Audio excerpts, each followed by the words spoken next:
And then on November the 11th last year, this video was dropped on social media in which you were filmed calling Jurgen Klopp a German C word. I think you referenced Liverpool as could you tell us where and how that video was filmed, please?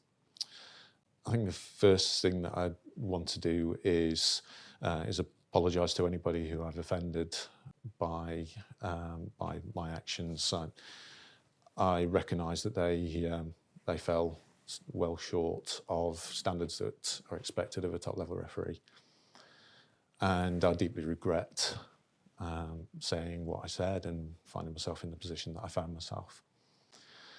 That video has been sat with somebody for more than 4 years. I'd forgotten it existed, and I was sat waiting for my car to be serviced, and I received a call to say that this video has surfaced on social media. And as you can tell from the video, I clearly wasn't sober. I deeply regret that I found myself in that position and making the comments that I made that aren't reflective of either my views, of any of the individuals concerned, or my wider views in general.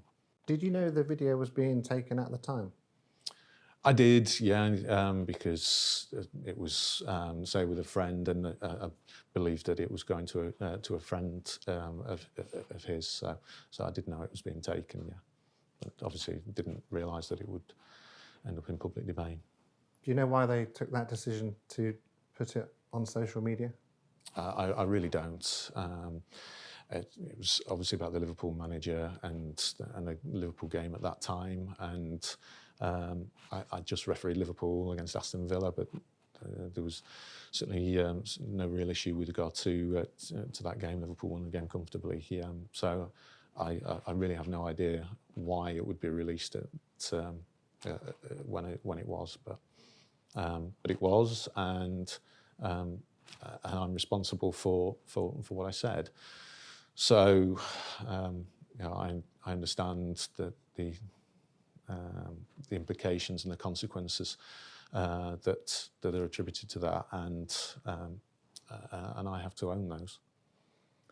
David, a couple of days after the Klopp video appeared on social media, there's the release of a second video, and you're on the front page of the Sun newspaper. An image that showed you snorting cocaine in a UEFA-appointed hotel room last summer. I think it was on July the 6th, a day after you'd been a VAR official for the France-Germany quarter-final. Can you tell us how that video came to be taken?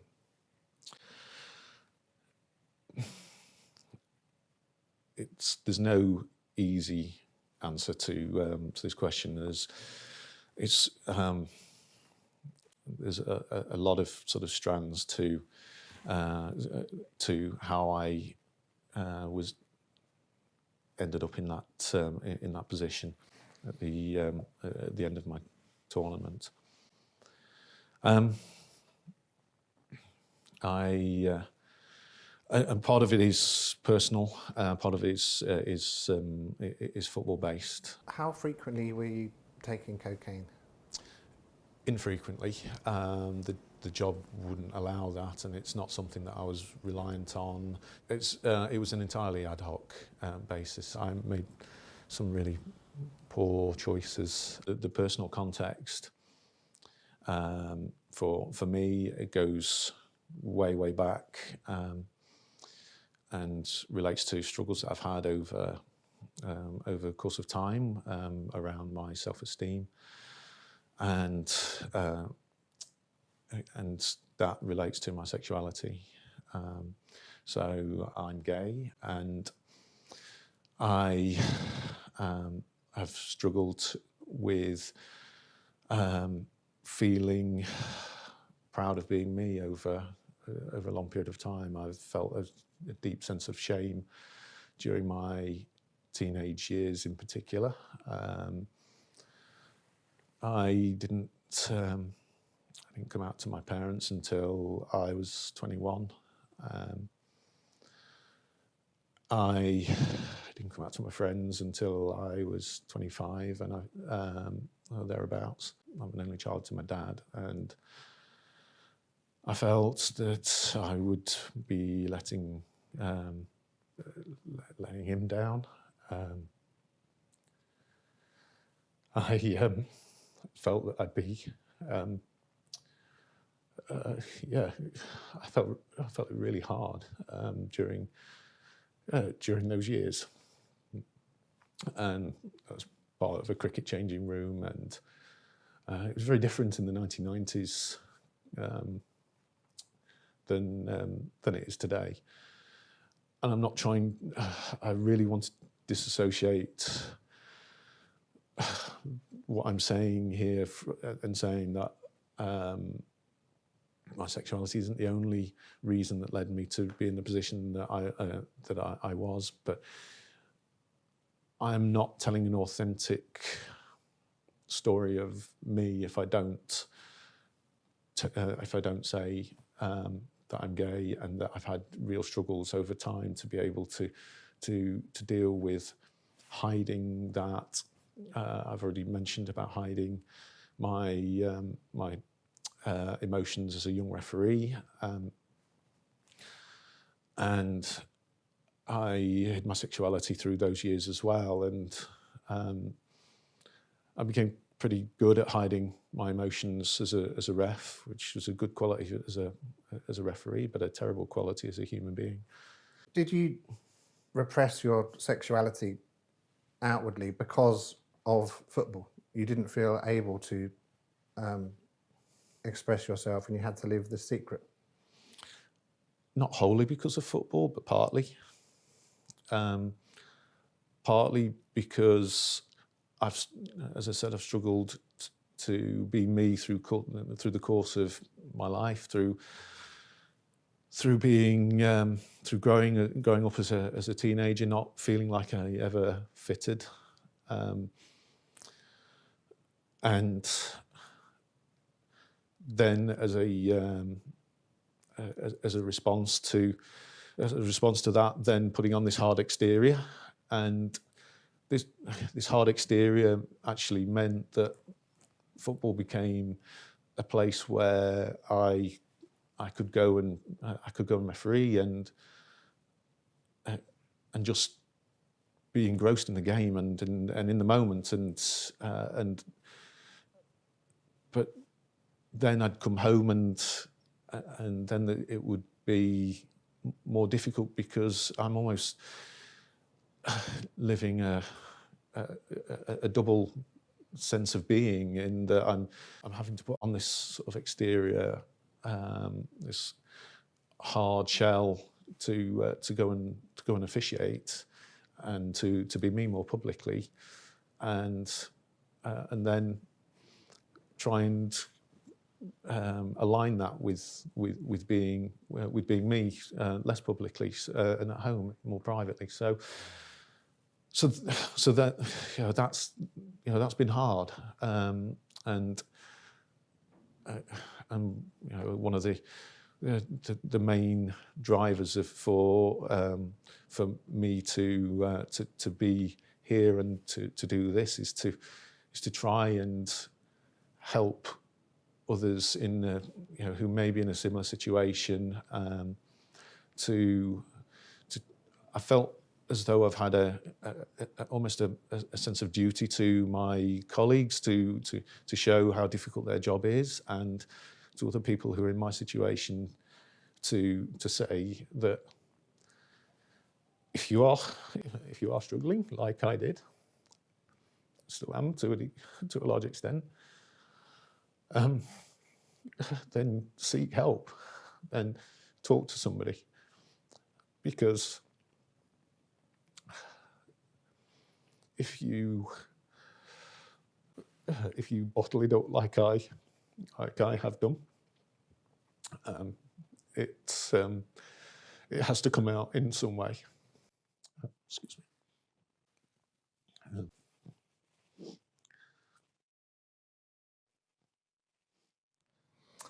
Who was it that alerted you to the video? And in that moment, did you think your career was over? I received a phone call from the head of communications at PG Mobile, and subsequently a phone call suspending me. And of course, I understood immediately the implications of the seriousness of the of what I said, and that was now being known publicly, because the expectations of a referee at the top level of the game are that we're impartial. And as difficult as that might be in terms of some of the wider theories around referees who support a club and shouldn't be officiating games that impact on the club that they support, and actually that couldn't be further from the truth, because when we cross that line, it's red against blue. We're under so much scrutiny that it's impossible to do anything other than just give an honest decision on what you see, because there's no other way of being able to officiate at the top levels of the game under the microscopic view of the media and supporters. So, to continue the chronology, so to speak, May in 2023, I lost my mum. I was actually in Greece doing a game, and came off the game to that message, or to the message to speak to my dad. I lost her very suddenly, and so the summer of 2023 wasn't easy. The same sort of time, my uncle, my dad's brother, was also diagnosed with motor neurons disease. So it's a really tough time for my family. David, on November the 15th, there was another story emerged. The suggestion of arranging a drugs party at half-time during the Spurs-Man City Carabao Cup tie on October the 30th, and some messages you were having back and forward. Is that something that you would say came about because of exactly what you've just explained to us, the sort of pressure cooker inside you, that because of your repressed sexuality, because of the stress of the job, is that all part of the same secret life that was bubbling away inside you? It is. I think it's important to say that was never going to be a thing. I was at training camp the next day, and saw everybody at training camp the next day that was in Loughborough. So it was literally, as I said, when I referred to other behaviours, in order to escape, move away, then messaging was part of that. It was almost like a different me, and again, it's something that I really regret doing, but it's not something that was ever actually sort of on the cards as such. It was literally just messages backwards and forwards, and with no real meaning to them. David, on November the 26th last year, there was a new investigation by the Footballers Association after messages emerged from 2019 before Leeds played West Brom, and some chat that you had with someone about Leeds' fullback Alioski getting a yellow card. And of course, he was booked subsequently, and after that game, I think you messaged him, I hope you backed as discussed. Have you ever been involved in spot fixing? No, I haven't. And the rest of the context of those messages are for all to see as were published. There was no agreement prior. I went and did my job. There was no agenda before going out onto the field. The player committed a yellow card tackle, that's clear, and I did my duty and did my job and showed a yellow card. I wasn't in a great place, and I was messaging people that I, in hindsight, shouldn't have trusted and naively trusted. And in that sense, I regret having the conversation, but only in that sense. I made some really poor choices, and I really wish that I could turn back the clock now and do things differently for many years, but that I can't do. I can only sit here and take responsibility for what I did. I'm guilty of doing what I did, but I'm trying to be the best person that I can be now. David, on December the 9th last year, you were sacked by the PGMOL, and I think UEFA came to the same decision. And there's reports that you might have lost £2 million in future earnings from that. Can you just talk to us about how that was relayed to you and how tough it's been to hear that and to go through what you have? It's been incredibly tough because I loved the game. I loved what I did, and I started refereeing when I was 14, and now I'm in my early 40s. I have nearly 30 years of experience of refereeing, and many games at the top level of English football, and I understood immediately the implications and the seriousness of the situation that I found myself in, and the position that the PGMOL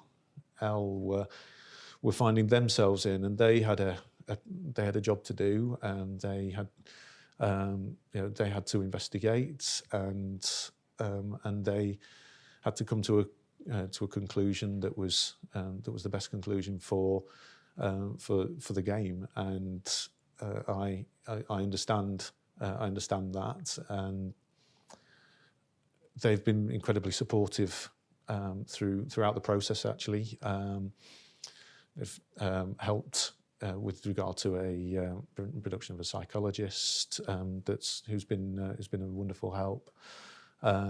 And equally for the subsequent course that I've embarked upon, and without that support, the support of my colleagues and everybody else, then I'm not sure I'd be here today. If I'm honest, the whole, in particular, when the stories broke in the first instance, I was in an incredibly dark place. I've found it easier since knowing my fate and being able to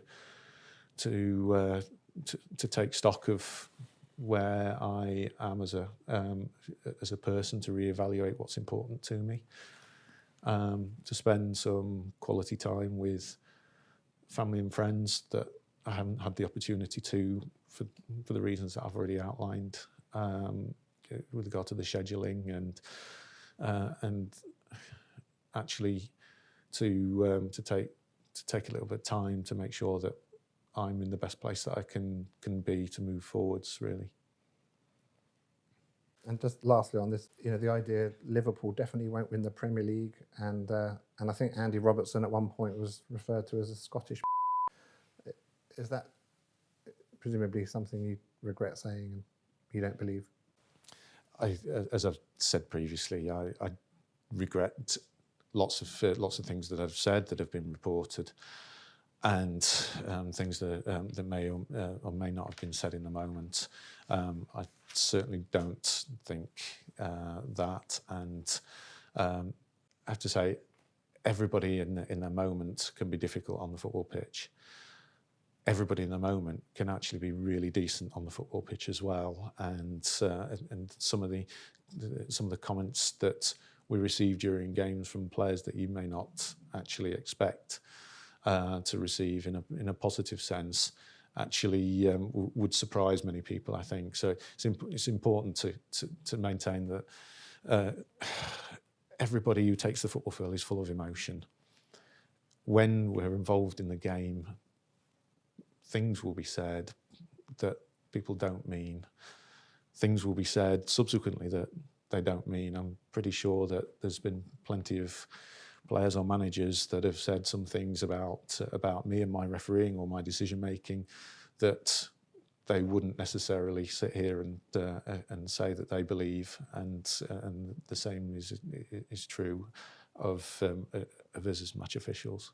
What is it like for you or any ref to have 60,000 people shouting and pointing and screaming the referees?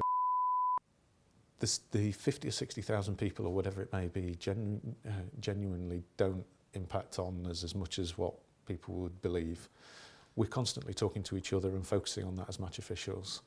We're constantly reading and listening to, reading the signs and listening to the players that are on the field. So actually, the noise in the stadium is actually, it really doesn't impact on us very much. What is more impactful is the things that you hear and the things that you see that are more individual and are more targeted. Those who decide to hang around for an hour or two after the game to individually abuse us as they sort of hang over the barriers. We leave the stadium. Those who take to social media, and even if we as the referees might not be on social media or might not see it, the impact that has on our friends and our family who do see it, and why shouldn't they be on social media? And it's abhorrent, some of the things that are said. It really is, and that has more impact on us as individuals and us as people. How bad has the abuse been that you have received personally? I've received death threats. I had an accelerated response tag on my address from if I was to speak to the police or if I was to ring the police. Can you just tell us about the death threats? I had my old Instagram tag was released on a fan's social media platform forum, and I received friend requests, message requests that were abhorrent. There were death threats. There were wishes that I had a accident on the way home, but I didn't die. That I was paralysed and suffered for the rest of my life. I hoped my mum would die of AIDS overnight in her sleep. Multiple others along similar lines that people write without accountability, and I just can't see how that in any ways is acceptable to think of, to type. There's standard abuse that comes in on a regular basis, but there are some that cross any sort of line of acceptability. Is there any idea going into refereeing just how you become a public profile? It's strange, really, because nobody really prepares you for moving through the levels, and particularly the Premier League, which is like a goldfish bowl in its own way when you're part of it. And you don't actually apply for promotion. People just take a judgment on your performances and you as a person, and give you the opportunity at a new level. And all of us who operate at the top levels of the game, we're just normal guys, football fans who have been fortunate enough to be selected to move through the levels and then find ourselves at the top level of the game. Are you aware of other refs and footballers that are gay and yet don't feel comfortable in publicly declaring their sexuality? The numbers of people that are involved in the game would show that there must be others that are in the same position as what I am, and I really do hope that by talking as candidly as I have about each of the situations I've found myself in, but also the difficulties and the struggles I've had over time, that they'll find some solace in that. I've had some wonderful memories and experiences of being a referee at the top level of the game, and I don't want that to go missing in the midst of all of what I've said, because some of the games that I've seen, some of the places that I've been, and the experiences that I've had, I'm really fortunate as a football fan to have seen them at such close quarters and to have taken part in them. Do you have any ideas sitting here now of what football can do to be more inclusive? I don't have an easy answer. Is my honest answer to that. It's a really difficult world to work in. To be me in football wasn't easy. I know that, and I just found I didn't want to be that. I didn't want to stand out from the crowd. I didn't want to draw unnecessary attention to myself, and I understand why others wouldn't want to do the same as well. I've no doubt that if somebody did, there'd be a lot of support for them to do so. But also, I know that they would be opening themselves up to some of the things that I've talked about in terms of online abuse and prejudicial views that really have no place in the society that we live in. I really hope that by highlighting the difficulties of the job and by saying, laying some context that I'm not just a referee, I'm a human being, and every official that takes the pitch up and down the country, from a local playing field to the Premier League, is a human being. I've struggled, and I've tried to get through it in my own way, and made some poor decisions in doing so.